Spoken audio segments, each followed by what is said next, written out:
자, 그러면 이어서 44쪽 필지 획지 토지 용어 정리 계속해서 가보도록 하겠습니다. 필지 획지입니다. 자, 시험 보시면 자, 필지는 하나의 지번이 붙는 토지의 등록 등기 단위를 말합니다. 뭐 등록 단위 하셔도 되고 등기 단위 하셔도 돼요. 이거는 누구 땅이구나라는 것을 알기 위한 법률적 개념이다라고 보시면 됩니다. 지번 붙여서 등기 등록하는 법률적 개념이다. 근데 여기서 시험에서 간혹 지번이란 말을 생략하는 경우도 있어요. 지번이란 말을 주면 참 좋은데 그냥 여러분들은 필지가 뭡니까? 라고 물으면 일단 등기 단위, 등록 단위라는 말을 먼저 기억을 하시고요. 통상적으로 시험에 나올 때는 지번을 붙인다라는 말이 나오는 경우가 일반적이에요. 근데 지번을 생략하더라도 등기 단위, 등록 단위는 필지구나라고 생각하시면 됩니다. 이거는 법적 개념의 땅이고요. 획지는 뭐냐면 획지는 가격 수준이 비슷한 일단의 토지를 말합니다. 가격 수준이 비슷한 일단의 토지를 말하고 얘는 이제 경제적 개념의 토지가 됩니다. 그래서 문제 푸시다가 지번 붙여서 등기 등록하는 땅이 필지라면 가격 수준이 비슷한 경제적 개념의 토지는 획지다라는 것을 기억하시고 당연히 시험에서 어떻게 나오냐면 토지를 등록하는 단위가 획지다 나오면 X고요. 가격 수준이 비슷한 일단의 토지를 필지라고 한다. 그러면 이것도 X가 되는 거겠죠. 예, 그래서 필지는 지번 붙여서 등기 등록하는 법적 개념의 토지, 획지는 가격 수준이 비슷한 경제적 개념의 토지 이렇게 보시면 됩니다. 그래서 저랑 이 얘기 한번 해볼게요. 여기 이제 22번지, 23번지, 24번지가 있어요. 그럼 이거는 내 필지예요, 내 필지. 새 필지죠, 새 필지. 지우고. 새 필지인데 가격이 똑같아. 여기도 평당 1,000만 원, 평당 1,000만 원, 평당 1,000만 원 그래. 이거는 하나의 획지가 되는 거예요. 그래서 세 개 필지가 하나의 획지가 되는 경우도 있고, 뭐 심지어 이런 경우도 있을 거예요. 여기 22번지 토지가 이렇게 있는데 여기가 상가 건물인데 상가 여기 정문이에요. 유동인구가 하루에 뭐 한 2만 명 돼. 여기가 상가 후문이에요. 유동인구가 하루에 5천만밖에 안 돼. 유동인구 차이가 4배 차이가 난단 말이에요. 그죠? 그러면 점포가 3칸이 있는데 요 기역 점포, 니은 점포, 디귿 점포의 가격은 다 다를 수 있다는 겁니다. 이때는 한 개 필지인데 한 필지인데 3개의 획지로 구분되는 경우도 있습니다. 그래서 필지 획지는 어떻게 생각하시면 제일 좋냐면요. 필지는 어차피 지번을 붙여서 등기 등록하기 때문에 그냥 그게 필지가 되는 거고 획지는 그 가격 수준으로 구획되는 개념이거든요. 나중에 자격증 따셔서 중개업하시게 되면 중개 사무소에 필수적으로 인테리어가 들어가야 될 게 지도죠, 지도. 그 동네 지도는 당연히 중개 사무소에 필수적으로 들어가는 인테리어 중에 하나입니다. 근데 이렇게 앉아 있는데 누가 중개업 소문을 활짝 열고 들어오면서 내가 땅을 좀 살려고 하는데 한 50억짜리 살려고 하는데 그렇게 얘기를 합니다. 50억. 중개 수수료 0.9 이하 협의 땅이니까 0.9 이하 협의면 5천만 원이죠. 5천만 원. 뭐 5천만 원 정도 보고 양타 치면 1억. 이거 하면 1억짜리야 이거. 그러면 이제 지도 앞에 서서 이렇게 얘기를 하겠죠. 요 일대는 평당 500만 원대고 요 일대는 평당 700만 원대고 요 일대는 평당 800만 원대고 이렇게 구분을 할 겁니다. 그죠? 요게 획지예요, 획지. 그러니까 가격 수준이 비슷한 한 묶음이 획지고 획지고 지번 붙여서 등기 등록하는 개념이 필지다 이렇게 보시면 되는 겁니다. 필지 획지 이해하셨습니까? 예, 오케이. 그다음에 이번에 또 볼 것은 이제 대지하고 맹지인데 뭐 솔직히 말씀드리면 대지 같은 경우는 그 요 자루 대자를 쓰거든요. 이게 오대자가 들어가는 대자가 한자로 자루 대자입니다. 우리가 포대 할 때 그 대자인데 실제로 시험에 최근 10년간 나온 적은 한 번도 없어요. 그러니까 대지보다는 뭐가 훨씬 더 중요하냐면 맹지가 중요합니다. 맹지. 자, 실판 한번 볼까요? 제가 토지를 다시 한 번 더 그려보도록 하겠습니다. 여기 있지만 한 번 더 그려볼게요. 요렇게, 요렇게, 요렇게, 요렇게. 여기 22번지 토지, 23번지 토지, 24번지 토지, 25번지 토지 그래. 요거는 내 필지거든요. 내 필지. 근데 여러분들 22번지 요 앞에 도로를 제가 내볼 거고요. 23번지 앞에다가 도로를 내볼 거예요. 그럼 22번지 땅 같은 경우는 도로를 2개나 물고 있고요. 도로 2개 물고 있는 땅을 갖다 우리는 뭐라 부르냐면 각지라고 합니다. 각지. 그래서 앞으로 제가 여러분들한테 각지가 뭐예요? 라고 묻는다면요. 각지는 도로 2개 물고 있는 땅 이렇게 생각하시면 좋을 것 같습니다. 가격이 싸겠어요? 비싸겠어요? 비싸겠죠? 평당 2천만 원. 2천만 원. 각지 비쌉니다. 그래서 실제로 중개업 하실 때 각지 땅은요. 이렇게 얘기를 하면 부동산 밥 좀 먹은 사람이에요. 23번지 땅은 도로의 접속면이 하나밖에 없어서 평당 1,200. 문제는 24번지 땅인데 도로의 접속면이 전혀 없는 땅. 요 땅을 갖다 우리는 맹지라고 합니다. 맹지. 맹지는 도로의 어떠한 접속면도 가지지 못하는 토지고요. 도로의 접속면을 가지지 못하면요. 건축법상 건축이 불가능합니다. 허가가 안 나와요.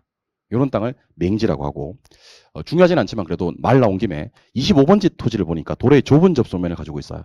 따라서 토지에 자루에 불룩하게 무언가를 담아 놓은 듯한 그런 모양의 땅이라고 해서 대지가 됩니다. 대지.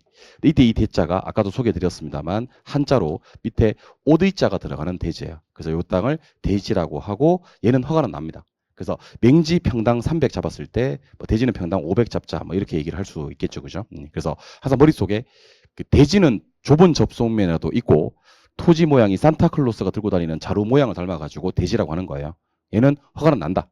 근데 맹지는 어떤 접속면도 없어서 허가가 나지 않는 땅이다. 이렇게 보시면 됩니다. 그래서 결론적으로 지번 붙여서 등기 등록하는 법적 개념의 땅이 필지라면 가격 수준이 비슷한 경제적 개념의 토지는 획지고 도로에 좁은 접속면이 있고 자루윤 모양을 띠고 허가 나는 땅은 대지고 그런 접속면도 없고 허가 안 나는 땅은 맹지다라고 기억을 하시면 좋겠습니다. 계속 갈게요.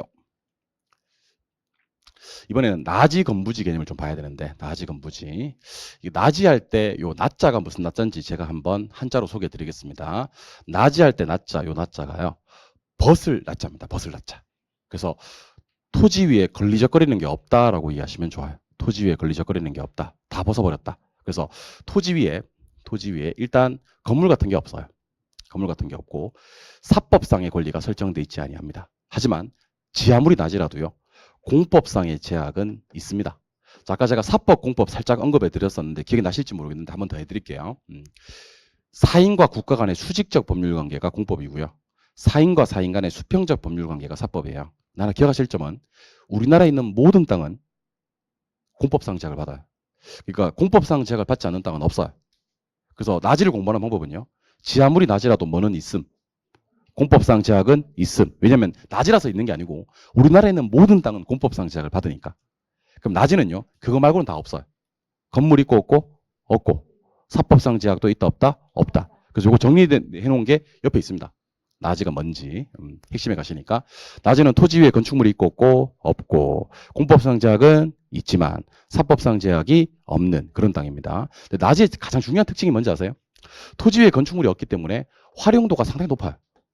용도가 다양하다라는 특성이 있습니다. 근데 건축물이 이미 들어서 있는 땅을 갖다 우리는 뭐라 부르냐면 건부지라고 그래요. 건부지. 그러면 일단 물론 낮이는 좀 더 정확하게 정의를 한다면 낮이는 이거부터 합시다. 뭐는 있다.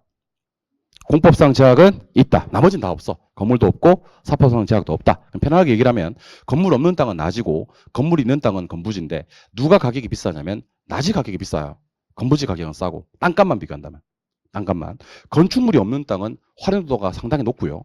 건축물이 있는 땅은 활용도가 상당히 떨어져요.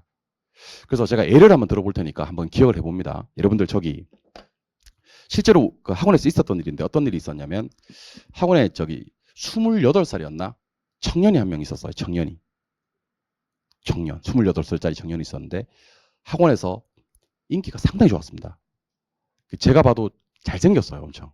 키도 크고. 근데 게다가 성격도 좋아. 그러니까 학원에서 인기가 엄청나게 좋았어요. 엄청나게.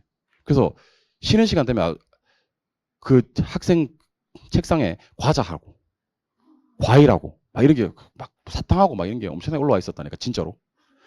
아주머니들이 막 거기 걔한테 둘러싸고요. 막 사탕도 주고 막 그랬다니까.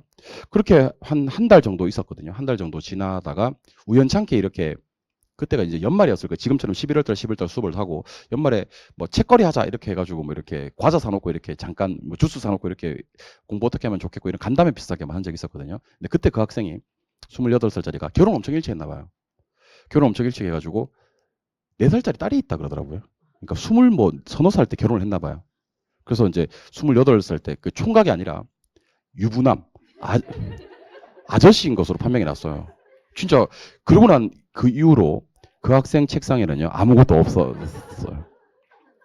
그러니까 이게 굳이 내게 아니라도 옆에 이렇게 누가 차지하고 있느냐 아니면 누가 차지하고 있지 않느냐에 따라서 가격이 엄청나게 달라진다는 겁니다. 그러니까 낮이는 총각이에요. 총각.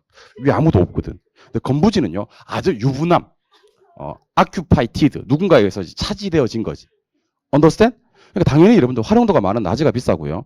건축물에 의해서 용도가 제한되는 건부지는 가격이 싼 겁니다. 근데 시험에서는 어떻게 나오냐면 비싸다 싸다라는 표현 대신에 증가 감가라는 표현을 써요. 증가 감가. 그래서 어떻게 생각하시면 좋으냐면 낮이는 증가되고요. 건부지는 감가돼요. 낮이는 비싸고 건부지는 싸다는 뜻입니다. 그런데 둘 다를 얘기할 필요는 없죠. 왜냐하면 둘을 비교하고 있는데 하나가 비싸다는 말은 상대적으로 하나는 싸다는 말이고 하나가 싸다는 말은 상대적으로 하나가 비싸다는 말이니까 그 둘 중에 한 놈만 단어를 잡아와서 얘기를 하면 상대적으로 나머지는 비싸고 나머지는 싸고 하는 게 되니까 근데 사실은 학원문을 열고 나가보면 낮이가 많아요. 건부지가 많아요. 건부지가 많죠. 그래서 기준을 낮이로 잡지 않아요. 기준을 건부지로 잡아요. 그래서 혹시 시험에서 건부지가 비쌉니까? 낮이가 비쌉니까? 라고 묻는다면 누가 비싸고 낮이가 비싸고 총각이 비싸요. 누군가에서 차지되어 있는 건부지 가격은 싸요. 근데 기준을 누구로 잡는다고요? 건부지로 잡는다고요. 그래서 건부지는 감가된다라는 표현을 써요. 제가 한번 대답합니다. 건부지가 감가된다는 말은 상대적으로 누가 증가된다? 낮이가 증가된다. 근데 건부지 감가라는 단어가 말이 너무 길어서 중간에 단어 하나 살짝 빼요. 그래서 이걸 갖다 뭐라 부르냐면 건부 감가라 그래요. 건부 뭐? 감가. 그래서 머릿속에 뭐만 딱 넣어놓냐면 건부 감가만 넣어놓습니다. 건부 감가. 근데 예외적으로 그냥 들어놓으세요 이거는요. 방금 제가 토지 위에 건축물이 없는 토지를 낮이라고 했고 토지 위에 건축물이 있는 토지를 건부지라고 했고 일반적으로 낮이가 증가되고 건부지가 감가되는 건부 감가 현상이 나타나는데 예외적으로 뭐 개발 제한 구역 같은 데 들어가면요. 낮이가 그 용도가 다양해지지를 못해요. 신축 못 하거든요. 아니면 용적률 건폐율을 강화시켜 버리면 앞으로 덜 짓게 되어서 이때는 낮이가 오히려 더 손해가 돼요. 이럴 때는 예외적으로 건부지가 증가되는 경우가 있거든요. 근데 이걸 갖다가 건부 증가가 시험에 나온 적이 있느냐? 최근 10년간 단 한 번도 나온 적이 없어요. 우리는 뭐만 기억하시면 되면 원칙만 기억하시면 되거든요. 예외는 있다 정도만. 근데 어떤 사람들이 있냐면 나중에 제가 이건 정말 제가 속상해서 하는 얘기예요. 속상해서. 그러니까 건부지는 증가돼요, 감가돼요. 그러면 대답을 바로 못해. 바로 못하고 한참 생각해. 한참. 낮이가 비싸요, 건부지가 비싸요 이렇게 묻고 건부 증가돼요, 건부 감가돼요라고 물으면 이분들이 전형적으로 공부를 어떻게 하신 분들이냐면 건부 감가가 중요한데 건부 감가와 건부 증가를 똑같은 50% 비중을 두고 공부를 해버린 거야. 물론 순간에는 이해를 했겠지. 근데 괜히 이 두 개를 이해하는 바람에 문제 푸는 속도가 더뎌지는 거고 느려지는 분들이 계세요. 그런 것 같으면 시험은 건부 증가가 나온다고 건부 감가가 나온다고. 그러니까 여러분들 입으로 단 한 번도 건부 증가를 내뱉지 마세요. 나는 전문가니까 건부 증가를 내뱉을 수 있지만 여러분들은 머릿속에 항상 건부 감가, 건부지는 싸다, 낮이가 비싸다, 총각 비싸다, 아저씨 싸다 이렇게만 기억을 하시는 겁니다. 알겠죠? 건부. 건부는 감가예요. 그러니까 시험에 이렇게 나온 적이 있다니까. 잘 들으세요. 기출 문제. 건부지 가격은 건부 감가 때문에 낮이 가격보다 높게 평가된다. OX. 이거 아저씨 비싸다고 얘기하는 거잖아요. 건부지 가격은 건부 감가 때문에 낮이 가격보다 높게 평가된다. 당연히 X죠. 건부지 가격은 건부 감가 때문에 낮이 가격보다 낮게 평가된다고 해야 되는 겁니다. 그래서 여러분들 공부를 나름 열심히 해보겠다고 건부 감가와 건부 증가를 둘 다 공부하다가는요. 심당에 가서 오히려 문제 푸는 속도를 아니면 이상한 생각을 함에 따라서 속도가 더뎌지는 그런 결과를 초래할 수 있다는 겁니다. 머릿속에는 건부는 뭐가 된다? 감가된다. 이것만 기억하시는 겁니다. 건부지 비싸다고요? 싸다고요? 싸다고요. 건부지 싼 것을 네 글자로 건부 감가라고 한다. 이렇게만 기억을 하시면 됩니다. 알겠죠? 건부 증가는 그래서 건부 감가가 머릿속에 콱 인이 박힌 다음에 예외 규정은 우리 한 3월달, 5월달 가서 가볍게 한번 터치해 보는 겁니다. 머릿속에는 건부 감가, 건부지 싸다, 건부 감가, 건부지 싸다, 낮이가 비싸고 건부지는 싸다, 아저씨 싸다, 총각 비싸다, 총각 때는 사탕도 있고 과일도 있고 했었는데 아저씨 되고 나서는 아저씨인 것으로 판명이 되고 나서는 건부지 되고 나서는 가치가 좀 떨어졌다. 요 표현 방법을 좀 기억해 주셨으면 좋겠습니다. 알겠죠? 예, 오케이. 정리되셨고 이번에는 공지와 공안지를 볼 건데 자, 공지와 공안지 보기 전에 역시 칠판 한번 바라봐 주셔야 됩니다. 자, 보세요. 여기 건폐율이라는 말이 나와요. 건폐율.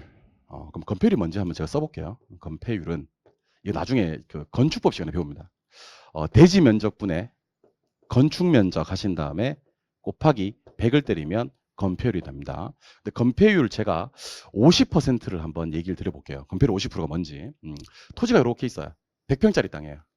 근데 건폐율이 50%면요. 건축 면적은 50평만 지어야 돼요. 50평만. 그럼 나머지 50평은 비워놔야 되거든요. 이걸 공지라 그래요. 그리고 대한민국에 있는 모든 건축물은요. 건폐율의 규정에 맞게 건축을 하도록 되어 있습니다. 건폐율이 왜 생겼냐면 건폐율이 없으면요. 모든 토지 소유자들이 자기 토지 면적, 대지 면적에 맞게 건축 면적을 해버릴 거란 말이야. 그러면 1조권 조망권 문제 생겨요. 통풍 채광 문제 생깁니다. 피난, 재난 시 피난 문제. 그다음에 더더군다나 개인 프라이버시 문제 생겨버립니다. 문 열면 바로 옆집이야. 문제가 되겠죠.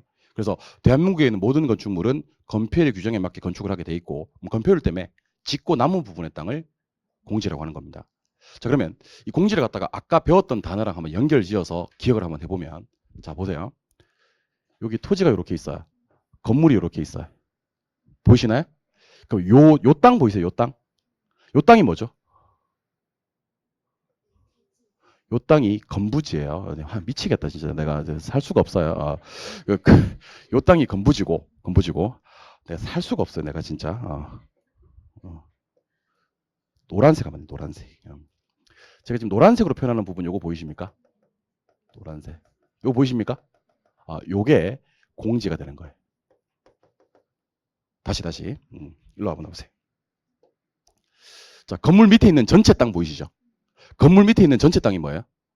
건부지예요, 건부지. 건부지 중에서 요 비어져 있는 부분 보이십니까? 요게 공지예요. 그러면 공지를 설명할 때는 어떻게 설명하기도 하냐면요. 건부지 중이라고 설명하기도 합니다.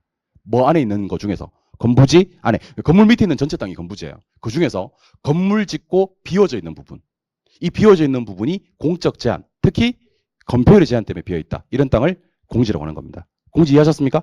그러니까 뭐 안에 뭐 있냐면 건부지 안에 공지도 있고 건축된 면적도 있고 그런 거예요.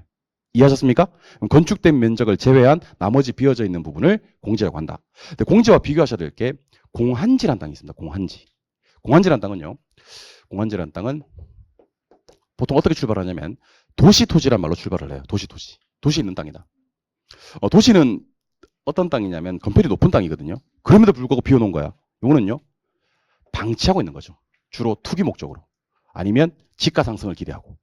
여러분들 홍대나 강남이나 종로나 뭐 이런 데 가면 땅값이 비싼 지역이지 않습니까? 대표적인 도시 토지 맞죠? 예. 근데 혹시 그 금싸라기 땅에다가 유료 주차장으로 이용하고 있는 땅 보신 적 있나요? 예. 있는데. 초 마치고 나랑 잠깐 홍대 한번 가자. 가자. 가서 보고 오자. 알겠지? 옷 이쁘게 입고 와. 가자. 아무튼 그런 데 가면 그 금싸라기 땅에다가 건물 안 짓고요. 유료 주차장으로 비워놓고 이렇게 좀 비워놓은 땅이 있거든요. 그런 땅은 건폐율 때문에 비워놓은 거라고 보기는 힘들어요. 투기 목적으로 좀 더 땅값 오르면 싹 밀어버리고 이제 건물 올릴 것을 예측한 땅이죠. 그러니까 집가 상승을 기대하고 투기 목적으로 방치하는 땅은 공한지라고 하는 겁니다. 그래서 둘 다 공이 나오는데 한번 들어보세요. 건폐율 같은 공적 제한 때문에 비워놓은 땅은 공지. 도시 토지로서 집가 상승 기대하고 방치하는 땅은 공한지가 되는 겁니다. 공지와 공한지 이해하셨습니까? 예. 그럼 이번에는 휴한지와 유지를 볼 건데 휴한지와 유지 공부하는 방법 제가 좀 알려드릴게요. 어떻게 알려드릴 거냐면 자 따라해보세요. 휴, 한지. 한 번만 따라해주세요. 휴, 한지. 유, 휴지. 휴, 한지와 유, 휴지는요. 당분간은 첫 번째 글자에 액센트를 많이 두셔야 됩니다. 이게 쉬는 땅인지 노는 땅인지를 봐야 되거든요. 쉬는 땅은 쉴 유자 쓰고요. 노는 땅은 놀 유자 씁니다. 유원지 할 때 유희할 때 유자 쓰고요. 휴식, 휴가할 때 휴자 쓰는 땅이 있습니다. 자, 잘 들으셔야 됩니다. 인삼밭 같은 경우는요. 매년 경작을 하지 못한대요. 일정 기간 경작을 했으면 일정 기간은 지력 회복 때문에 정상적으로 쉬게 하는 타임을 줘야 된답니다. 그런 땅을 우리는 휴한지라고 합니다. 그런데 바람직하지 못하게 그냥 놀리고 있는 땅도 있습니다. 놀리고 있는 땅은 뭐라고 부르냐면 우리가 휴지라고 부릅니다. 그래서 이거는 한자로 공부하시는 게 좋습니다. 자, 잘 들으세요. 바람직하지 못하게 놀리는 땅도 있고 정상적으로 쉬게 하는 땅도 있잖아. 여러분들 노는 것과 쉬는 것의 공통점이 뭔지 아세요? 노는 것과 쉬는 것의 공통점은 현재가 있고 과거가 있으면 일을 안 하고 있는 거예요. 현재. 이게 하나는 쉬는 게 될 수가 있고요. 쉬게 하는 걸 수 있고 하나는 놀리는 게 있을 수 있거든요. 놀고 있는 걸 있을 수 있는데 과거를 봐야 돼요. 과거에 일을 했어. 근데 지금 잠깐 일을 안 하고 있는 거야. 이거는 쉬는 거야. 과거에 일을 안 했어. 근데 지금도 일을 안 해. 앞으로도 일을 안 할 예정이야. 이건 노는 거야.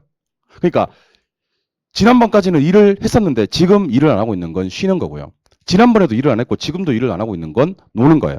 그래서 결국 바람직하지 못하게 놀리는 땅이 뭡니까? 라고 물었을 때는 휴지고요. 정상적으로 쉬게 하는 땅은 휴한지입니다. 근데 요 네 개는 한꺼번에 공부하시는 게 좋아요. 우리 아까 9번, 10번, 11번, 12번. 9번, 10번, 11번, 12번은 한꺼번에 공부하는 게 좋거든요. 그래서 한꺼번에 공부를 한번 해보겠습니다. 자, 정리합니다.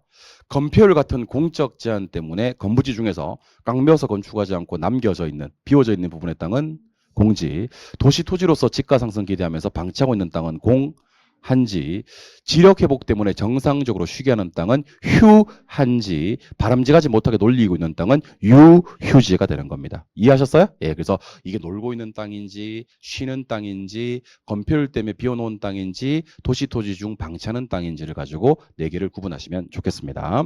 그 다음 법집인지 갈 겁니다. 법집인지. 자, 법지하고 빈지를 공부하는 방법을 알려드리겠습니다. 법지는 법적 소유권은 있어요. 근데 이용 가치가 없어. 이런 땅을 법지라고 하고, 빈지는 법적 소유권은 없어. 근데 이용 가치가 있어. 이런 땅을 빈지라고 합니다. 법적 소유권은 있는데 이용 가치가 없으면 법지. 법적 소유권은 없는데 이용 가치가 있으면 빈지입니다. 자, 그림이 여기 있긴 한데 그림 다시 한번 그려드릴게요. 자, 지금 보세요. 그림을 약간 바꿔서 이렇게. 여기 갑땅이고요. 여기 을땅이고요. 여기 갑이 집 짓고 살고 있고 여기 을이 집 짓고 살고 있고 잘 살고 있어요. 근데 문제는 내 땅이 어디까지인지 네 땅이 어디까지인지 측량 한번 해보자. 경계를 한번 확정해보자. 이런 문제가 생길 수가 있어요. 나중에 지적법 시간에 배우실 겁니다만은 경사진 땅을 측량할 때는요. 경사 하단면을 끊어서 측량을 하거든요. 하단면. 하단면 끊었어. 그럼 제가 지금 빗금친 땅, 요 땅은요. 아랫집 토지 소유자, 갑땅의 면적으로 들어가지 않고 윗집 토지 소유자 면적, 을땅의 면적으로 들어가요. 근데 이런 땅을 법지라 그래요. 자, 아니, 쌤 그럼 법적으로 을게 맞네요. 예, 맞습니다. 근데 아무짝에 이용 가치가 없는 땅이에요. 왜 이 경사진 땅은 지금 이용 가치가 없는 땅이라고 얘기를 하냐면, 아니 여기다가 파 심고 배추 심고 하면 되잖아. 안 돼요. 요렇게 경사지에 있는 땅은요. 윗집이 비 오고 태풍 오고 그러면 아랫집을 덮칠 가능성이 있어요. 그래서 축대 또는 옹벽의 설치로만 활용을 해요. 의무적으로. 누가? 토지 소유자가. 윗집 토지 소유자가. 그러니까 실제로는 법적으로는 소유권을 인정받을 수 있지만 아무짝에 이용 가치가 없는 그런 땅을 법지라고 합니다. 법지. 법적 소유권이 있는데 이용 가치가 없는 거지. 빈지는 어떤 땅이냐면, 자, 일로 한번 나보세요. 우리 서해안에 가면 조석 간만의 차가 크다 그래요. 조석 간만의 차가 크다. 자, 그럼 지금 보세요. 여기가 간조수위선이에요. 간조. 여기가 만조수위선 또는 해안선 그러기도 해요. 여기가 토지 등록 지점이에요. 등록 지점. 자, 그럼 칠판 보세요 그냥. 자, 간조 아래는 언제나 바다거든요. 그리고 간조와 만조 사이, 간만 사이가 간석지라 그래요. 무슨 지? 간석지. 근데 이 심 안 나오고. 자, 제가 지금 빗금 치는 땅 요거 보이실 거고요. 등록 지점 위부터가 법적으로 토지야. 그러면 만조부터 등록 지점 사이에 있는 요 땅 갖다 우리는 빈지 또는 바닷가라고 하는데, 자, 듣습니다. 빈지는 토지 등록이 됐어요, 안 됐어요? 안 됐죠. 법적으로는 누구든지 소유권을 인정받을 수 없는 땅이에요. 하지만 우리 여름철에 백사장을 이용을 해야 하네요. 합니까? 그럼 이용 가치는 있다 없다? 있다. 요런 땅을 빈지라 그래요. 그래서 정말 조심하셔야 될 건 바다와 육지 사이의 해변 토지라고 하거든요. 해변 토지. 백사장을 생각하시면 좋고요. 바다와 육지 사이의 해변 토지로서 법적 소유권은 있는데 이용 가치가 없는 법적 소유권은 없는데 죄송합니다. 법적 소유권은 없는데 이용 가치가 있는 땅은 무슨 지고? 빈지고. 주로 경사진 땅에서 많이 발견할 수 있는데 법적 소유권은 있는데 이용 가치가 없는 땅은 무슨지? 법지. 그래서 공부할 때 이렇게 공부합시다. 어차피 이용 가치는 반대거든. 그래서 저 따라 한번 해보세요. 법 있으면 법지. 법 없으면 빈지. 이용 가치는 반대. 자, 그럼 그냥 법만 가지고 하면 돼요. 법 있다 그러면 무슨지? 법지. 법적 소유권이 없다 그러면 빈지. 이용 가치는 반대라 그랬으니까 법적 소유권이 있는 곳에서는 이용 가치가 없고요. 법적 소유권이 없는 곳에서는 이용 가치가 있어요. 속도를 높여야 돼요. 그러니까 둘 다 볼 필요가 없고 법 있는지 법 없는지부터 먼저 보는 거야. 법이 있으면 일단 법지야. 법이 없으면 빈지고. 이용 가치는 반대인 거지. 법이 있는 곳에는 이용 가치가 없을 거고 법이 없는 곳에는 이용 가치가 있을 거예요. 알겠죠? 예. 그러니까 바닷가 해변 토지는 빈지고요. 경사진 땅은 법지다. 이렇게 보시면 됩니다. 그리고 지금부터 나오는 토지 용어들이요. 싹 다 쉬워요. 이제는 딱 다 쉬워요. 한 것도 있고. 자, 대답 한번 해볼까? 아까 건축이 가능한 땅 주상공을 뭐라 그랬죠? 택지. 택지로 개발되기 전에 자연 상태 그대로의 토지는 소지. 택지 이용의 채원방권상. 그러니까 택지 끝에 있는 땅 뭐? 한기지. 우리가 땅을 살 때는요. 한기지 주변에 지금은 농지인데 앞으로 택지가 될 후보지에 있는 땅을 사야 된다 그랬습니다. 기억하고 계십니까? 한기지 했고요. 계속합니다. 계속합니다. 산하지. 뭐 제목이 있어. 제목에. 제목에 선하지. 고압전선 아래에 있는 토지를 말합니다. 고압전선 아래에 있는 토지. 고압전선 아래에 있는 토지를 선하지라고 합니다. 고압전선 아래에 있는 토지를 선하지라고 합니다. 고압전선 아래 선하지. 그 다음에 포락지. 포락지는 뭐였냐면 지적공부에 등록은 돼 있어요. 등록은 돼 있는데 물에 침식이 돼서 수면으로 잠겨버린 땅. 수면으로. 즉 논밭이 하천으로 변해버린 땅. 지반이 절토돼서 무너져 내리는 땅. 이런 땅을 포락지라고 합니다. 한번 볼게요. 여기가 전이에요. 여기가 답이고 요건 하천이에요. 하천이 이렇게 흐르고 있는데 하천이 범람을 해버렸어요. 그래서 원래는 전답이었는데 여기 하천으로 바뀌었어. 그럴 수 있겠죠. 요런 상태의 땅을 무슨지 포락지. 근데 물과 관련되는 개념의 땅이 두 개가 있어요. 하나는 하천이란 말이 주로 나오고요. 하나는 바다라는 말이 주로 나옵니다. 자, 보세요. 바다와 육지 사이의 해변 토지로서 법적 소유권은 없는데 이용 가치가 있는 땅은 무슨 지고? 빈지고. 원래 전답이었는데 바다가 아니고 이번에는 하천으로 변해버린 땅, 지반이 절토되어서 물에 잠긴 땅, 이런 땅을 포락지라고 합니다. 이게 지금은 안 헷갈리죠. 나중에 빈지를 포락지처럼 설명해버리고 포락지를 빈지처럼 설명해버리면요 시험장 가서 헷갈려요. 그래서 우리 작년에 특정 학원에 부동산 학교론 잘하는 사람이 있었는데 포락지를 한 번도 안 틀렸어요. 근데 포락지를 딱 한 번 틀렸어. 딱 한 번. 어디서 틀렸냐면 시험장에서 틀렸어요.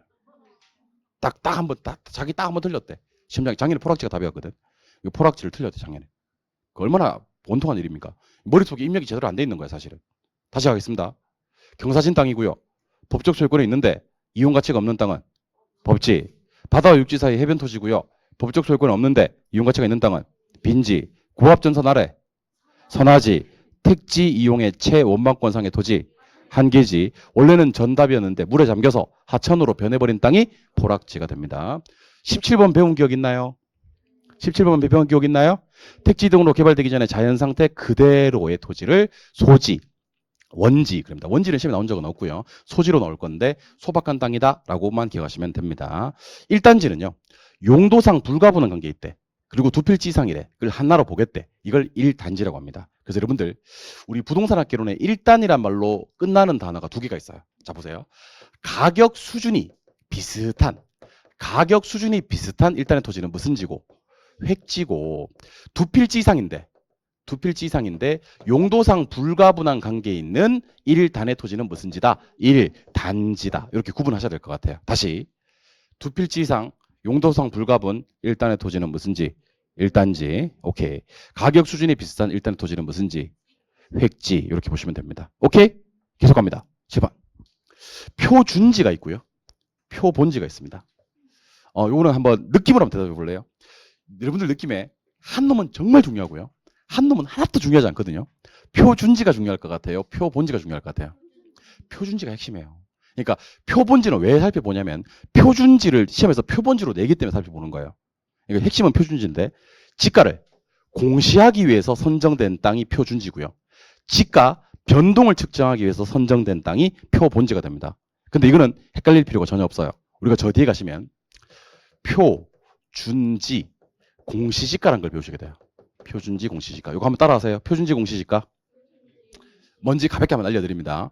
전국의 필지가 약 한 4천만 필지 정도 됩니다. 4천만 필지 정도가 되는데 그 중에서 국토교통부 장관이 2월 말일까지 이 중에서 50만 필지를 뽑아요. 50만 필지를 뽑아가지고 요 50만 필지에 대해서 공시지가를 발표합니다. 그러니까 80분의 1이죠. 80필지마다 한 필지를 뽑아요. 80필지마다 한 필지를 뽑아가지고 그것에 대한 공시지가를 발표하는데 우리는 그것의 이름을 표준지 공시지가라고 얘기를 합니다. 표준지 공시지가. 결국 지가를 공시하기 위해서 선정된 땅의 이름이 무슨 지다? 표준지다. 그러니까 지가 변동을 측정하기 위한 땅이 표본지라는 걸 몰라도 되는데 지가를 공시하기 위해서 선정된 땅은 표본지가 아니라 지가를 공시하기 위해서 선정된 땅은 표준지다. 이걸 따로 공부하지 말고 두 번만 따라하세요. 표준지 공시지가. 표준지 공시지가. 그러니까 지가를 공시하기 위해서 선정된 땅은 표준지지 표본지가 아니다 정도만 기억하시면 됩니다. 그래서 일로 오세요. 우리 지금 토지 용어 몇 개 배우셨는지 아세요? 23개 배웠거든요. 23개. 네, 한번 해볼게요. 택지, 부지, 후보지, 이행지, 필지, 획지, 대지, 맹지, 나지, 건부지, 공지, 공한지, 휴한지, 유휴지, 유휴지. 그다음에 법지, 빈지. 예, 그다음에 뭐 한계지, 한계지. 그다음에 선하지, 선하지. 포락지, 포락지. 그다음에 뭐 소지, 소지.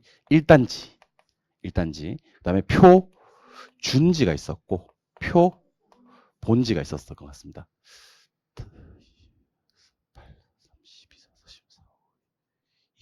23개 맞네. 예. 23개 토지 용어 배우셨는데 지금부터 제가 순서 없이 물어볼 테니까 대답하시기 바랍니다. 이거 통과되면 다음 주도 나가는 거고 통과 안 되면 다음 주도 못 가는 겁니다. 나 지금 진지해.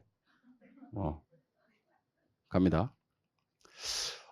가격 수준이 비슷한 일단의 토지.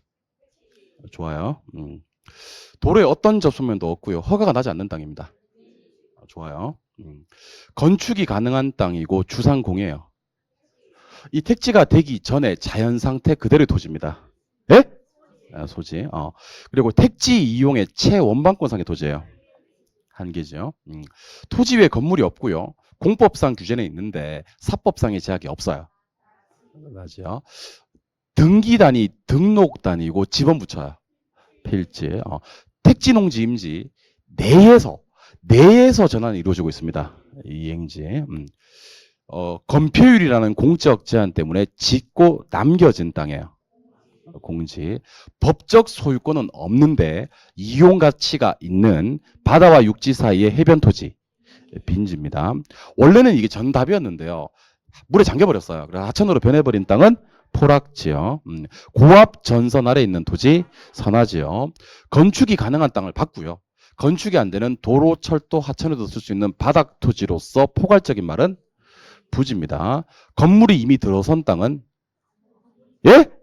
건부지. 그 다음에 바람직하지 못하게 놀리는 토지는 유휴지. 지가를 공시하기 위해서 선정된 땅은 표준지. 지가 변동을 측정하기 위해서 선정된 땅은 표본지. 도시토지 중 지가 상승을 기대하고 방치하는 땅은 공한지. 법적 소유권은 있는데 이용 가치가 없는 경사진 땅은 법지. 두 필지 이상의 일단의 용도상 불가분의 토지는 일단지. 돌의 좁은 접소면 가지고 자루형 모양을 띠게 되고 허가 나는 땅은 대지. 정상적으로 지력 회복 때문에 쉬게 하는 땅은 휴한지. 마지막입니다. 택지, 농지, 임지 상호간에 용도 전환이 되고 있는 땅은 후보지. 이렇게 해서 택지, 부지, 후보지, 이행지, 필지, 획지, 대지, 맹지, 나지, 건부지, 공지, 공한지, 휴한지, 유휴지, 법지, 빈지, 한계지, 선화지, 포락지, 소지, 일단지, 표준지, 표본지. 여기서는 반드시 한 문제가 나오는 파트고요. 하나 더. 건부지는 통상 증가된다, 감가된다. 감가, 건부, 감가라는 표현까지 기억해 주시면 좋겠습니다. 아시겠죠? 예, 꼭 한 문제 나오는 파트입니다. 절대로 무시하거나 등한시하면 안 되는 파트입니다. 왜냐하면 우리 수험생들이 저 지금 사실 요 학원에 등록한 인원보다 사람들이 좀 더 있거든요. 더 있는데 그분들이 이제 1월 달에 나오려고 지금 안 나오는 분들이에요. 왜 1월 달에 나오려고 안 나오는 분들이냐면 뭐 아깝게 뭐 한두 개 차로 떨어졌나 봐.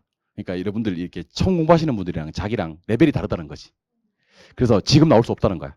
그래서 지금 좀 놀고 1월 달에 나오겠다, 3월 달에 나오겠다 하는 분들이 그 분들이 계세요. 근데 그분들 가만히 조사해 보면요. 그분들이 그러면 이걸 다 알고 있어야 되는 거잖아. 그죠?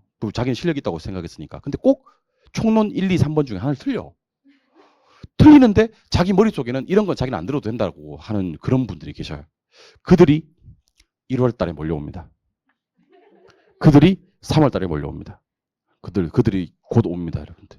그래서 개론생이 얘기했던 그들은요.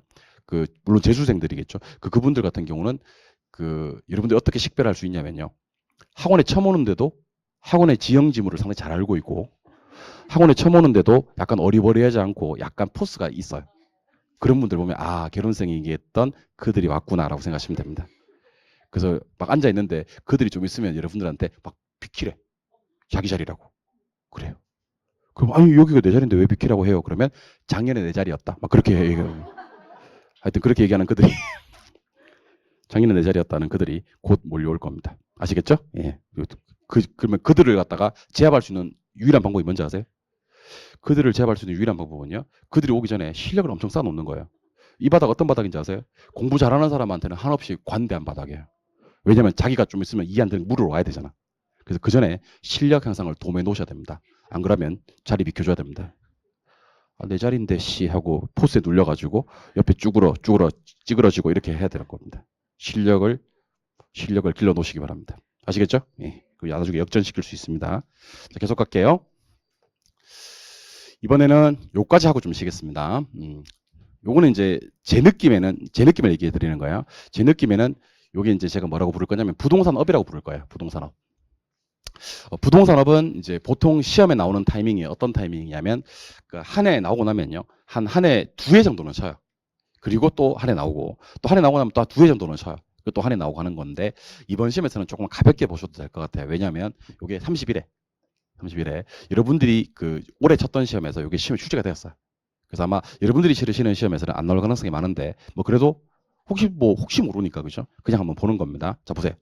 부동산업을 어떻게 분류하냐면 이제 부동산업이 대분류 중분류예요. 이걸 소분류로 분류하게 되면 두 개가 있고요. 세분류로 분류하게 되면 네 개가 나오고요. 세세분류로 분류하게 되면 11개가 나옵니다. 그래서 일단 부동산업 어떻게 분류하냐면요. 임대공급업과 관련 서비스업으로 분류합니다. 자, 저 따라 한번 해보세요. 임대공급, 관련 서비스. 근데 임대공급업은 또다시 둘로 나뉘어지거든요. 임대공급업은 뭐가 있냐면 임대업이 있고요. 개발공급업이 있습니다. 임대공급업은 임대업과 개발공급업. 그 다음 관련 서비스업은 자 따라해보세요. 관련 서비스업 해봐요. 시작. 그래서 관리업이 나와요. 관련 서비스업에는 꼭 관리업이 나오고요. 그 다음에 중자감이 나옵니다. 뭐 나온다고요? 중자감. 여러분들 그 고려 성종 11년이죠. 고려 성종 11년 때 그 우리 그렇죠. 고려 성종 11년 고려 최고의 국립대학 국자감이 있어요. 국자감 아니 어떻게 알았어요? 했어요? 예. 김새써. 다시 할게요. 예. 고려 성종 11년 고려 때 고려를 대표하는 국립대학 국자감 아니죠. 중자감 맞습니다. 중자감 기억하시기 바랍니다. 중자감 그리고 얘는 자 민계공 아니죠. 임계공 맞습니다. 먹고 살라고 하는 거야. 나도 싫어요. 내 이거 하고 집에 가서 이불 차고 그래요. 하지 말 걸 그랬어 하고 막 이불 차고 그래요. 도와주세요 여러분들. 아시겠죠? 한 개 맞추면 돼. 자, 저 보세요. 부동산 업을 갖다가 제가 분류해 드릴게요. 부동산업은요. 개발공급업과 관련 서비스업으로 분류를 해요. 개발공급업과 관련 서비스업. 개발공급업은 또다시 임대업과 개발공급업이 있어요. 관련 서비스업은요. 관련 서비스업이기 때문에 관리업이 있고요.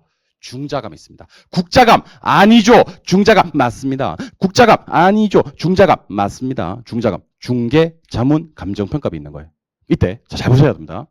방금 제가 임대업 있다 그랬죠. 임대업 3개. 주거, 비주거, 기타. 개발공급업. 자, 주거, 비주거, 기타. 관리업, 주거, 비주거. 중요합니다. 기타 없어요. 뭐 없어요? 기타. 관리는 무슨 관리가 없냐면 기타 관리가 없어요. 뭐를 관리하는 것도 있고 주거 관리하는 것도 있고 비주거 관리하는 것도 있는데 기타 관리가 없어요. 마지막으로 중자감에 뭐가 있냐면 자 따라해보세요. 중개대리, 투자자문, 감정평가. 요게 각각 4글자씩이에요.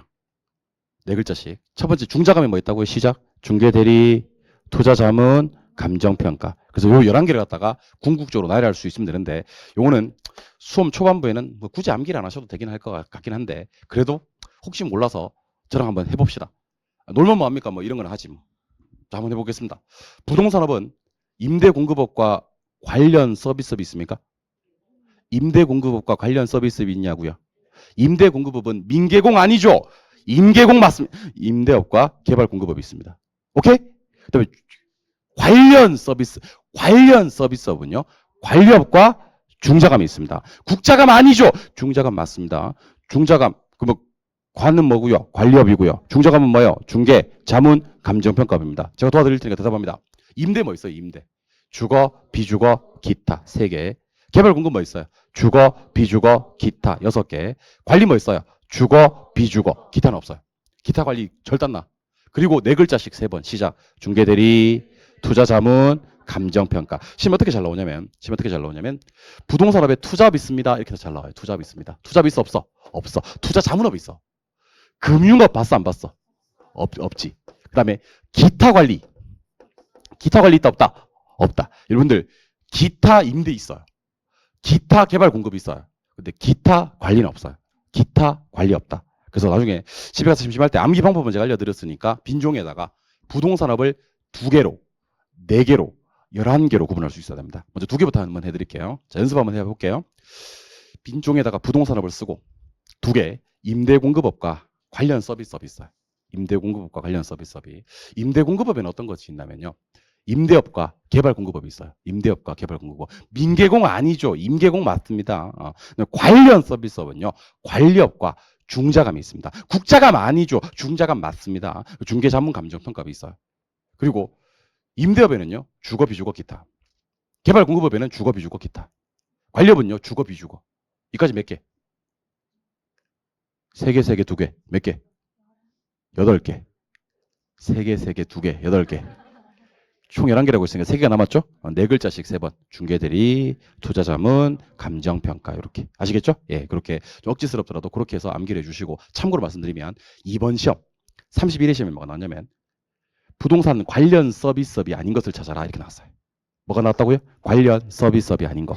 그리고 지문에 어떤 것들이 있었냐면 주거용 부동산 관리 나왔고 비주거용 부동산 관리 나왔고 중개대리 나왔고 투자 자문 나왔어요. 그리고 마지막에 뭐가 나왔는지 아세요? 개발공급업이 나왔어요. 개발공급.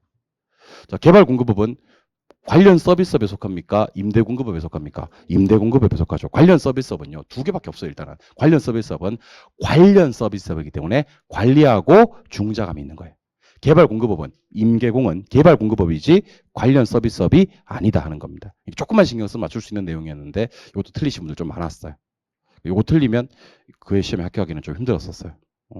이게 상당히 쉬운 내용이니까 집에 가셔서 부동산업을 2개로 분류, 4개로 분류, 11개로 분류, 2개로 분류, 4개로 분류, 11개로 분류. 한 번 더 할게요. 부동산업은요. 임대공급업과 관련 서비스업으로 나뉘어집니다. 2개. 임대공급업은요. 또다시 임대업하고요. 개발공급업으로 임계공 나뉘어집니다. 관련 서비스업은요. 관리업과 중자감으로 나뉘어집니다. 임대업은요. 주거, 비주거, 기타. 개발공급업은요. 주거, 비주거, 기타. 관리업은요. 주거, 비주거. 중자감은요. 중개대리, 투자자문, 감정평가 이렇게 나뉘어집니다. 11개까지 마무리하시면 요 부동산업은 그냥 완벽하게 클리어 되는 겁니다. 이거 단순 암기예요. 어쩔 수 없어요. 그냥 부동산업에 이런 게 있다. 분류를 이렇게 한다. 그리고 사실은 제가 작년에는 정말 열심히 강의했던 파트예요. 작년에 정말 열심히 강의했던 파트인데 올해죠. 올해 정말 열심히 강의했던 파트인데 시험에 한번 나오고 나니까 힘 빠지네. 이제 이거는 아마 여러분들이 치르시는 시험에는 안 나올 가능성이 많고 제 느낌에는 여러분들이 치르시는 시험에서는요. 요게 나올 가능성이 많아요. 주택의 용어. 주택의 용어. 주택의 용어 한번 딱 나올 때 됐거든요. 조금 쉬었다가 주택의 용어하고 토지 특성까지 하고 오늘 수업 마무리하도록 하겠습니다. 조금만 더 하겠습니다. 쉬겠습니다.